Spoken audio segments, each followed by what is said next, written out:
जब फलता है तो उसके अंदर बहुत सारे फल लदे हुए होते हैं।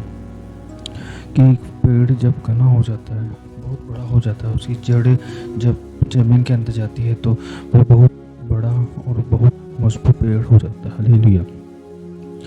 जैसे में हमारा टॉपिक था फलवंत मसीह जीवन को हम कैसे जिए। हालेलुया। फलवंत मसीह जीवन को हम कैसे जिए। हम कई बार हमारे जीवन में निराशा को ले लेते हैं, हम अपने जीवन में कई बार इधर उधर की बातों को ले लेते हैं, और जिसकी वजह से हमारा जीवन परमेश्वर की महिमा से, परमेश्वर की आराधना से, परमेश्वर की स्तुति, परमेश्वर की आराधना स्तुति से हम दूर हो चले जाते हैं। लेकिन आज परमेश्वर का वचन कहता है कि यूहन्ना की पुस्तक उसका 15वां अध्याय और उसकी 16वीं आयत, यूहन्ना की पुस्तक उसका 15वां अध्याय उसकी 16वीं आयत में जहाँ बाइबल इस प्रकार बोलती है, तुमने मुझे नहीं चुना मैंने तुम्हें चुना है और तुम्हें ठहराया ताकि तुम जाकर फल लाओ और तुम्हारा फल बना रहे, कि तुम मेरे नाम से जो कुछ पिता से मांगो वह तुम्हें दे। हालेलुया। प्रभु ने हमें चुना, हमने पर नहीं चुना है। कई समय हम सब लोग पाप में घूम रहे थे, इधर उधर की बातों में घूम रहे थे, इधर उधर के कामों में घूम रहे थे, जब उस समय परमेश्वर ने अपने हाथ को हमारे जीवन पर रखा, और परमेश्वर ने अपने हाथ को हमारे जीवन पर रखा और हमारा जीवन बदल गया। हालेलुया। आज हम प्रभु के नाम से जीते, आज हम प्रभु के नाम से महिमा करते हैं, आज हम प्रभु की स्तुति करते हैं, आज हम प्रभु की आराधना करते हैं। हालेलुया। हम धन्यवाद करते हैं आज के इस वचन के लिए जो परमेश्वर ने हमें, हम धन्यवाद करते हैं इस वचन के लिए कि बाइबल हमें बोलती है कि तुमने मुझे नहीं चुना परंतु मैंने तुम्हें चुना और तुम्हें ठहराया ताकि तुम जाकर फल लाओ और तुम्हारा फल बना रहे, कि तुम मेरे नाम से जो कुछ पिता से मांगो वह तुम्हें दे। एक पेड़ बहुत बड़ा होता है, बहुत घना होता है, और उस पेड़ को जब हम देखते हैं तो हम ये सोचते हैं कि वह पेड़ हमारे को कुछ समय के बाद में जब वो बड़ा होगा तो वो पेड़ हमारे को कुछ फल, जिस फल का पेड़ हमने लगाया, हमारी अपेक्षा होती है कि वह पेड़ हमें वो फल दे। हालेलुया। प्रभु का वचन कहता है तुमने मुझे नहीं चुना, मैंने तुम्हें चुना। लेकिन हम जब उस पेड़ को लगाते तो हमने उस पेड़ को चुन के लगाया कि नहीं हमें ये फल चाहिए, नहीं हमें वो फल चाहिए। हमने उस फल के पेड़ को चुना है और उस फल के पेड़ को चुन के और उसको हमने लगाया है। और जब हमने उस फल के पेड़ को लगाया तो हम लोग को भी हमारी इच्छा होती है, हमारी इच्छा है कि हम उस फल को खाएं और फल को चाखे, उस फल को खाएं ताकि वो फल खाने में अच्छा लगे, खाने में मन भावना लगे और हम आनंद हो। हालेलुया। इसी प्रकार प्रभु का वचन कहता है तुमने मुझे नहीं चुना परंतु मैंने तुम्हें चुना और तुम्हें ठहराया ताकि जाकर तुम फल लाओ और तुम्हारा फल बना रहे, कि तुम मेरे नाम से जो कुछ मांगो वह मुझे दे। जो कुछ भी हम पिता के यीशु मसीह के नाम से पिता से मांगते हुए हमें मिल जाता है। हालेलुया। हमें एक बहुत गहरा पेड़ जिसके बारे में हम सोचते हैं, जिसके बारे में हम देखते हैं कि हमारी अपेक्षा रहती है कि वह फल हमें दे, वो पेड़ हमें फल दे। और वो पेड़ जब हमें फल देता है तो हमारे जीवन में आनंद होता है, हमारे जीवन में खुशी आती है कि सचमुच में हमें ये पेड़ मिला, ये पेड़ हमारे जीवन में मिला, हमें तसल्ली होती है क्योंकि हमने उस पेड़ को बड़ी मेहनत करके उस पेड़ को लगाया और उस पेड़ से हमें अपेक्षा होती है कि वह पेड़ हमें फल दे। हालेलुया। हम धन्यवाद करते हैं आज के इस वचन के लिए जो परमेश्वर ने हमको दिया था, और इस वचन के लिए हम परमेश्वर का धन्यवाद करते हैं। आज हम फलवंत जीवन, आज का टॉपिक हमारा यही है कि फलवंत मसीह जीवन को हम कैसे जिए, फलवंत मसीह जीवन को हम कैसे जिए, फलवंत मसीह जीवन को कैसे जिए। अभी हमने वचन पढ़ा हुआ यूहन्ना की पुस्तक उसका 15वां अध्याय उसकी 16वीं आयत। यहाँ हमने एक पेड़ का उदाहरण देखा जो फलों से लदा हुआ है, जो अपने कामों से लदा हुआ है, जो अपने उन चीज़ों से लदा हुआ, उन फलों से लदा हुआ है जिस पेड़ का वो फल है, और जिस फल का वो पेड़ है उन फलों से वह लदा हुआ है। हम देखते हैं यहाँ पे फलवंत मसीह जीवन को हम कैसे जिए। बहुत सारे मसीह लोग हैं जो फलवंत जीवन को नहीं जी रहे, जो फलवंत जीवन को अपने जीवन में ग्रहण नहीं कर पा रहे। वे नाना प्रकार की बातों में डूबे हुए, वे संसार की पूर्ण रीति रिवाजों में डूबे हुए हैं। वह ये इस बात को नहीं समझ रहे कि प्रभु की इच्छा हमारे जीवन में क्या है। वे इस बात को देख रहे हैं कि प्रभु हमारे जीवन में क्या चाहता है। वे सिर्फ इस बात को देख रहे हैं कि हम अपने जीवन से क्या चाहते हैं, हमारे जीवन में हम क्या चाहते हैं, हमारे जीवन में हमको कहाँ से धन मिलना चाहिए, कहाँ से हमें प्रॉपर्टी मिलना चाहिए, कहाँ से हमें इधर उधर की बातों का लोभ और लालच मिलना चाहिए। भेदभाव करने लग गए। मतलब कहने का कि फलवान मसीह जीवन अपनी जो लक्ष्य है प्रभु का, उस लक्ष्य को छोड़ के वह संसार के लक्ष्य में चले गए। संसार को उन्होंने अपने जीवन का लक्ष्य उद्धार मान रखा। प्रभु यीशु मसीह को उन्होंने छोड़ दिया, लेकिन वो संसार की पूर्ण रीति और रिवाजों को उन्होंने अपने जीवन में लिया है। क्यों? बाइबल हमें इन बातों के लिए मना करती है। बाइबल बोलती है कि मैंने तुम्हें चुना है, तुमने मुझे नहीं चुना। जब प्रभु ने हमें चुना है, जब तो हम प्रभु के वचन को जानते हैं, प्रभु के वचन में बढ़ना चाहते हैं, लेकिन कई बार हम ठोकर खा जाते हैं, कई बार हम गिर जाते हैं। लेकिन वचन कहता है तुमने मुझे चुना नहीं, मैंने तुम्हें चुना है। प्रभु ने हमें चुना है और अपने लोगों के अंदर हमें दिया है, ताकि हम प्रभु के वचन को सीखे, प्रभु के वचन को याद, प्रभु के वचन में बढ़े, प्रभु के वचन में उन्नति प्राप्त करते चले जाए। लेकिन हम ऐसा नहीं कर रहे। क्यों? वाई? प्रभु का वचन कहता है, एक पेड़ का उदाहरण जो हमने देखा कि एक बहुत घना पेड़ और हम उस पेड़ के समान बने हैं, कि जब हमारे अंदर जब फल लगने पाए, तो हमारे अंदर जब फल लगेंगे तब लोग उस फल को देख नहीं पाए। हम मसीह लोग क्यों नहीं बढ़ पा रहे? हम मसीह लोग क्यों नहीं प्रभु के वचन में चल पा रहे? क्यों नहीं अपने जीवन को प्रभु के हाथों में रख पा रहे? ये हमारे जीवन की सबसे बड़ी कमी है, ये हमारे जीवन में सबसे बड़ी कमजोरी है। आज प्रभु के वचन में और प्रभु के लोग नहीं बढ़ पा रहे। प्रभु के लोग आज प्रभु के वचन से दूर होते जा रहे हैं। हालेलुया। हम एक वचन पढ़ेंगे, कुलुस्सियों की पत्री उसका दूसरा अध्याय, कुलुस्सियों की पत्री उसका दूसरा अध्याय और उसकी 6वीं और 7वीं आयत को। कुलुस्सियों की पत्री उसकी 6वीं और 7वीं आयत को, जहाँ बाइबल इस प्रकार बोलती है। कुलुस्सियों की पत्री उसका दूसरा अध्याय और उसकी 6वीं और 7वीं आयत को, जहाँ बाइबल इस प्रकार बोलती है, जैसे तुमने मसीह यीशु को प्रभु करके ग्रहण कर लिया, यही उसी में चलते रहो और उसी में जड़ पकड़ते रहो और बढ़ते जाओ।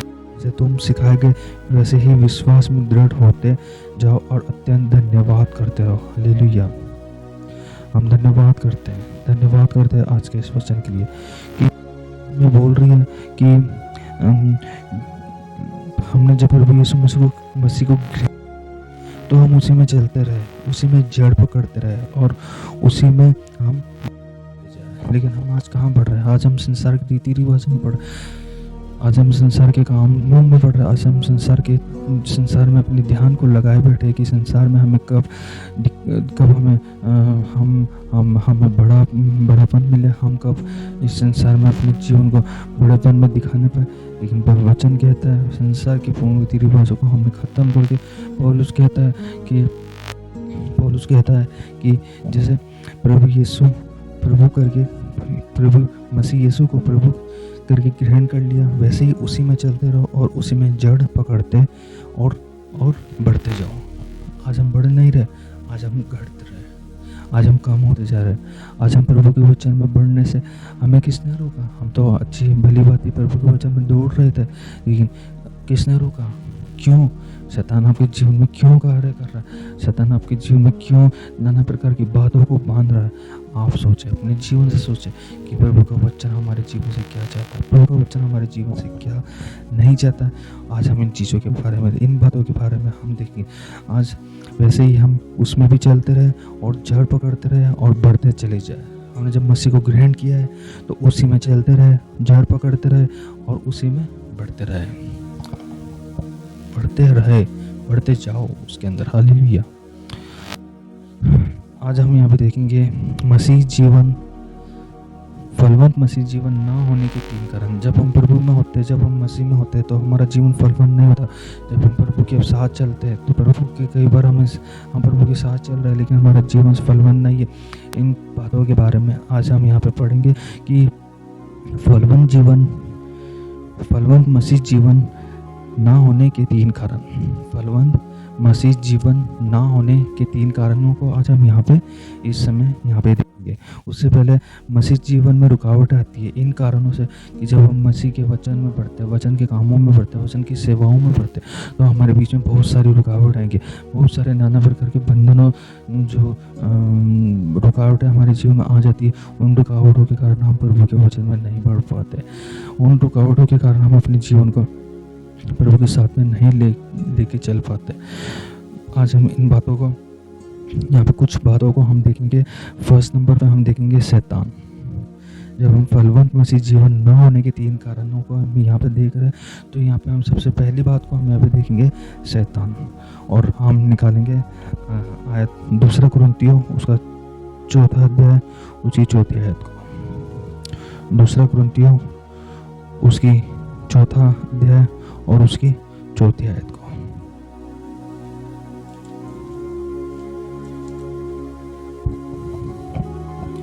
जहाँ बाइबल इस प्रकार जिनकी बुद्धि को इस संसार के ईश्वर ने अंधी कर दी, मसीह जो परमेश्वर का प्रतिरूप है, उसके तेजों में सुसमाचार का प्रकाश उन पर ना चमके। इस वचन के द्वारा हमने ये देखा कि और उन अविश्वासियों के लिए जिनकी बुद्धि को इस संसार के ईश्वर ने अंधी कर दी। संसार का ईश्वर कौन है? संसार का ईश्वर शैतान है। शैतान जो आपको परमेश्वर के वचन से रोक देता है, शैतान जो परमेश्वर के वचन में बढ़ने से आपको रोक देगा, शैतान जो परमेश्वर के वचन के अंदर आपको सामर्थ पाने से आपको रोक देगा। शैतान कभी नहीं चाहेगा कि हम उसके रीति रिवाजों, हम प्रभु के कामों को, हम प्रभु की सेवा में, हम प्रभु की उन्नति में कभी बढ़ने पाए। शैतान, क्योंकि शैतान ने परमेश्वर से बहुत बड़े होने की कोशिश की थी। शैतान ने परमेश्वर से अपने आप को ऊंचा समझा, शैतान ने अपने मन के अंदर परमेश्वर से बड़े होने की सोची, लेकिन शैतान को यह नहीं मालूम था कि मेरे साथ में क्या होने वाला। लेकिन आज शैतान जब इस पृथ्वी के ऊपर है, इस संसार के ऊपर अपना कब्जा जमा रखा, लेकिन प्रभु का वचन कहता है कि मसीह जो परमेश्वर का प्रतिरूप है, उसके तेजों में सुसमाचार का प्रकाश उन पर ना चमके। और ये शैतान हमसे कह रहा है कि और उन अविश्वासियों के लिए जिनकी बुद्धि को इस संसार के ईश्वर ने अंधी कर दी, आपकी सोच कर दी, आपकी आंखों को अंधा कर दिया, आपके हाथों को अंधा कर दिया, आपका पूरा शरीर अंधा कर दिया, लंगड़ा कर दिया।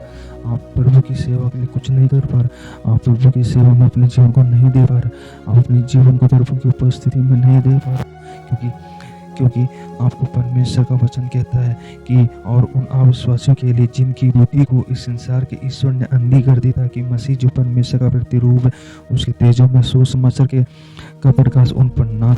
प्रभु का प्रकाश जब किसी व्यक्ति पर चमकता है तो उसका जीवन बदल जाता है। लेकिन शैतान कभी नहीं चाहेगा कि किसी का जीवन बदले, किसी के जीवन में उन्नति हो। शैतान कभी नहीं चाहेगा। इसलिए शैतान ने अपना कब्जा हम मनुष्य के ऊपर कर रखा है, और हम मनुष्य जब तक अपने जीवन को परमेश्वर के हाथ में पूर्ण रीति नहीं देंगे, जब तक हमारे जीवन में शैतान का कब्जा बना रहेगा। इसलिए अपने जीवन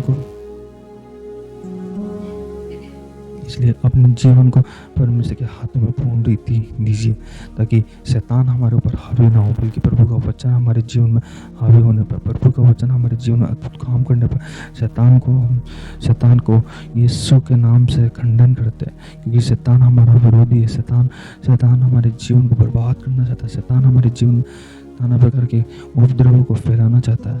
शैतान को हमें नष्ट करना, शैतान को हमारे जीवन में काम करने से हमें रोकना पड़ेगा, हमारे मन को कंट्रोल करना पड़ेगा।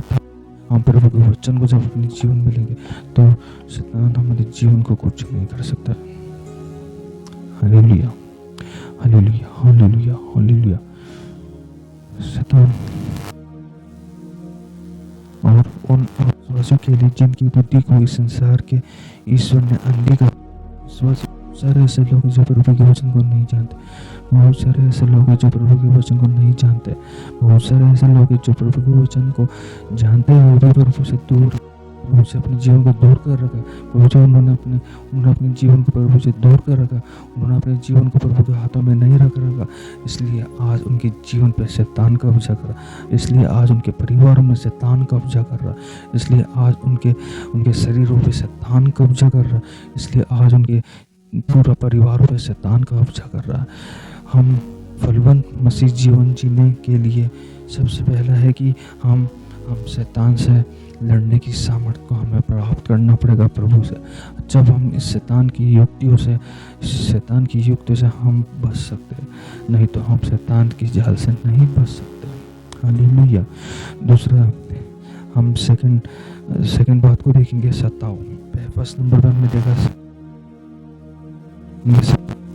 जब हमारे जीवन में सताव आता है, जब हम प्रभु यीशु मसीह के पीछे चलते हैं, जब हम कुछ अच्छा काम करते हैं, तो सबसे पहले सताव आपके जीवन में आएगा। सताव आपके जीवन में आकर के आपके जीवन में उपद्रव फैलेगा। सताव आपके जीवन को बर्बाद करता रहेगा। सताव आपके जीवन में आकर के रहेगा।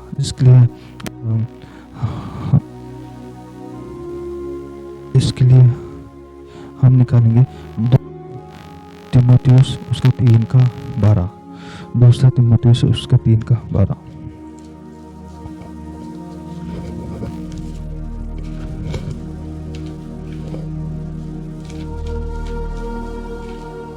दूसरा तीमुथियुस उसका 3:12।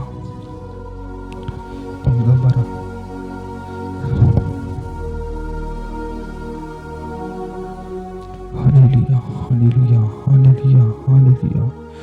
दूसरा तीमुथियुस उसका 3:12, जहाँ इस प्रकार लिखा है, पर जितने मसीह यीशु में भक्ति के साथ जीवन बिताना चाहते हैं वे सब सताए जाएंगे।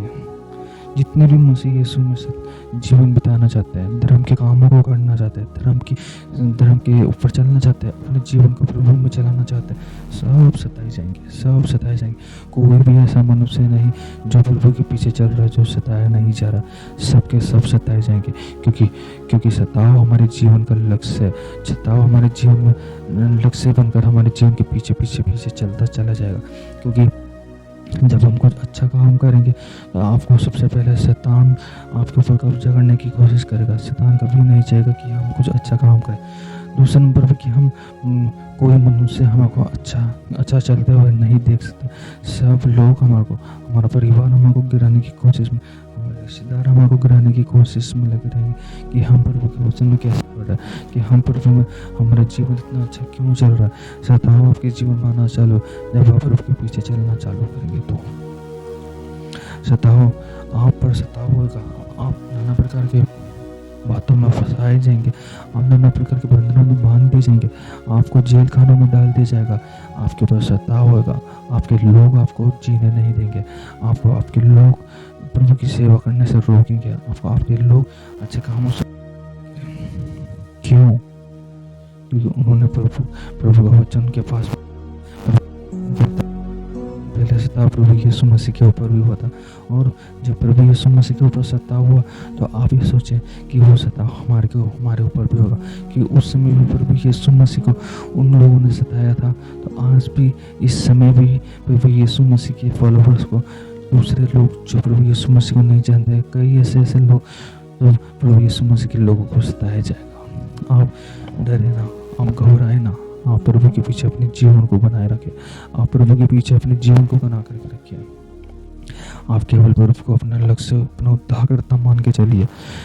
हम तीसरी बात को देखेंगे यहाँ पे, और तीसरी बात को हम यहाँ पे देखेंगे। तीसरी बात है शरीर।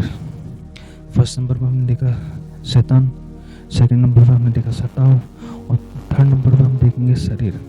शरीर एक ऐसा नासवान शरीर है, जो शरीर हमारे को स्वर्ग तक नहीं पहुंचा सकता, जो शरीर हमारे को प्रभु के पास तक नहीं पहुंचा सकता, जो शरीर हमारे को सिर्फ आखिर तक, जब तक हम हमारे अंदर सांस, जब तक हम चल रहे हैं, उसके बाद में यह शरीर 6 फीट की गड्ढे के अंदर जा करके ख़त्म हो जाएगा। उसके बाद हम कुछ नहीं कर सकते कि हम अपने आत्मा को बचाने के लिए प्रभु के वचन को अपने जीवन में लेने पर हम निकालेंगे बाइबल के अंदर से गलातियों की पुस्तक और उसका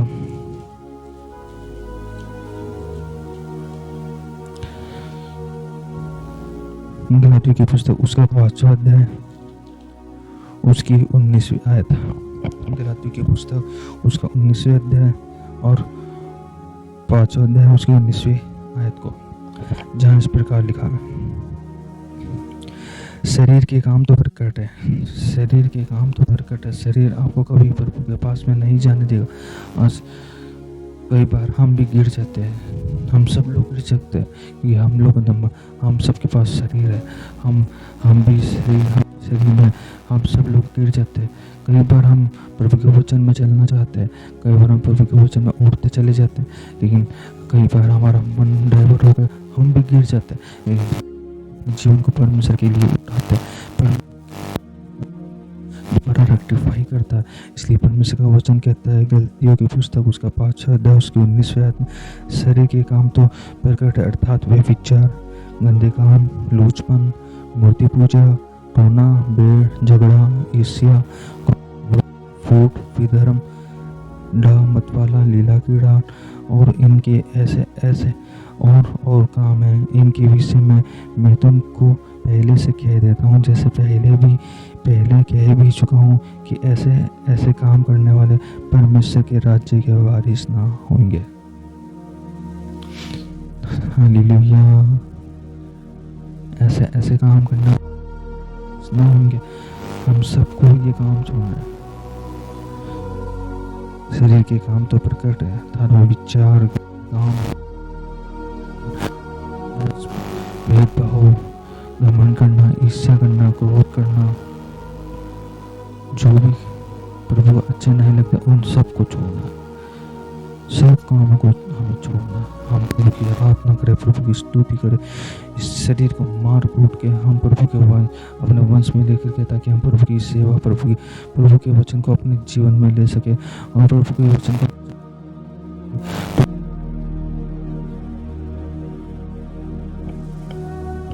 हालेलुया हालेलुया हालेलुया। प्रभु का वचन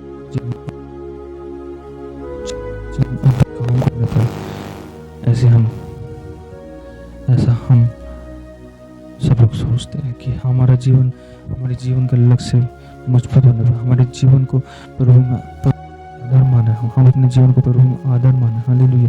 क्योंकि हम प्रभु के कामों में उन्नति प्राप्त करते चले जाए, हालेलुया। अभी हमने देखा कि फलवंत मसीह जीवन ना होने के 3 कारणों में हमने देखा कि पहला है शैतान, उसके बाद सेकंड नंबर पे सताव, थर्ड नंबर पे शरीर। हमने ये देखा कि जब हम प्रभु यीशु मसीह में नहीं होते तो हमारे जीवन में क्या रुकावट आती है। ये रुकावटें आने के कारण, ये सारे की तीनों चीज़ें रुकावटें आने के कारण है। जब हम प्रभु यीशु मसीह में बढ़ना चाहते हैं तो ये 3 चीज़ जो है, ये तीनों चीज़ें रुकावट आने के कारण, ये 3 चीज़ें हमें शैतान, सताव और शरीर, ये 3 चीज़ हमें परमेश्वर के वचन तक नहीं पहुंचने दे सकती। ये 3 चीज़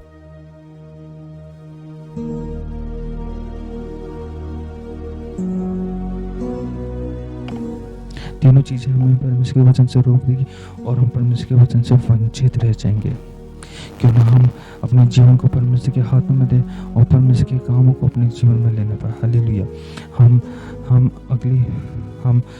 अब देखेंगे कि अभी हमने देखा कि फलवंत मसीह जीवन ना होने के 3 कारणों को हमने यहाँ पे देखा। अब हम देखेंगे फलवंत मसीह जीवन के लिए हम क्या करें। जब हम फलवंत मसीह जीवन में बढ़ना चाहते हैं, मसीह के जैसे बनना चाहते हैं, मसीह के कामों को हम अपने जीवन में लेना चाहते हैं, जब हम क्या करें फलवंत मसीह जीवन के लिए, हम देखेंगे फर्स्ट नंबर पे कि वचन को ग्रहण करना। हम आयत निकालेंगे मरकुस की पुस्तक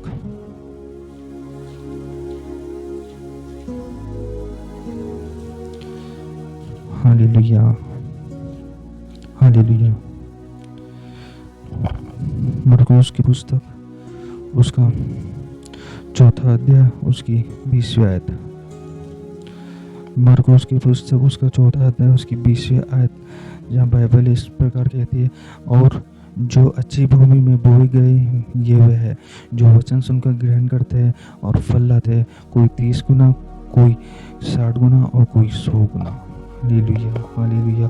वचन को ग्रहण करना, वचन को ग्रहण करना। जब आपने वचन को सुना, वचन को अपने जीवन में ग्रहण किया, और जब आप ग्रहण करते तो उसमें जब आप फल लेकर के आते, तो कई जने ऐसे है कि जो वचन को सुनने के बाद में उसमें कोई तो 60 गुना फल लाया, कोई 100। ऐसे प्रभु का वचन आपके जीवन में काम कर, आपने वचन को अपने जीवन में ग्रहण किया, तो वचन आपके जीवन से निकलना चाहिए, वचन आपके जीवन से दूसरों तक जाना चाहिए, वचन के द्वारा फल निकलना चाहिए।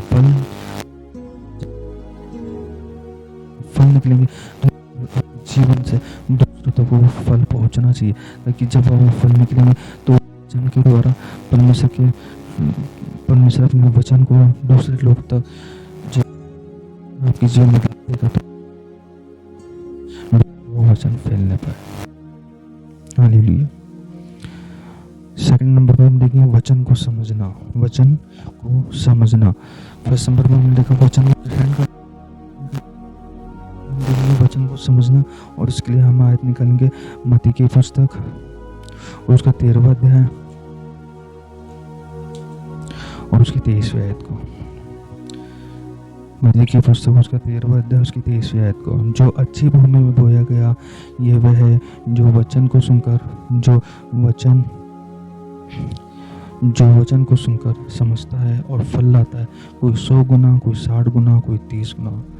यहाँ पे भी हम देख रहे हैं कि जो वचन हमने बोया है, जो वचन को सुनकर समझता है वह फल लाता है, वचन को सुनकर समझता है वह फल लाता है, फल लाता है। कोई तो 100 गुना, कोई 60 गुना, कोई 100 गुना फल लाता है।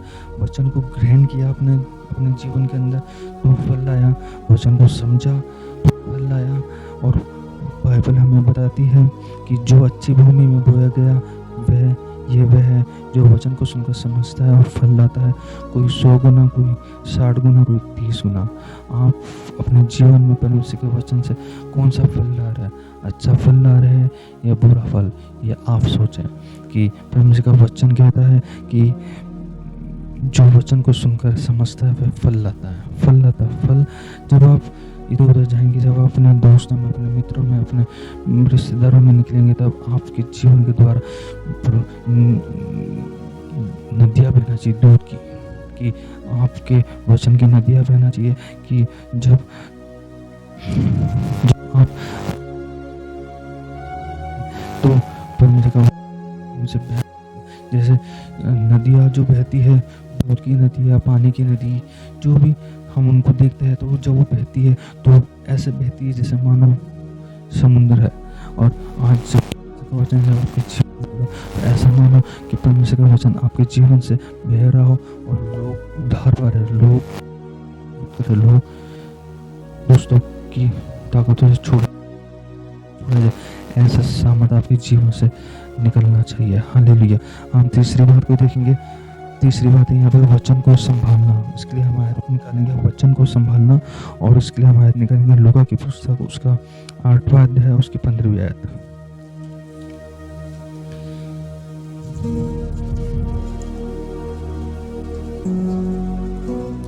लूका की पुस्तक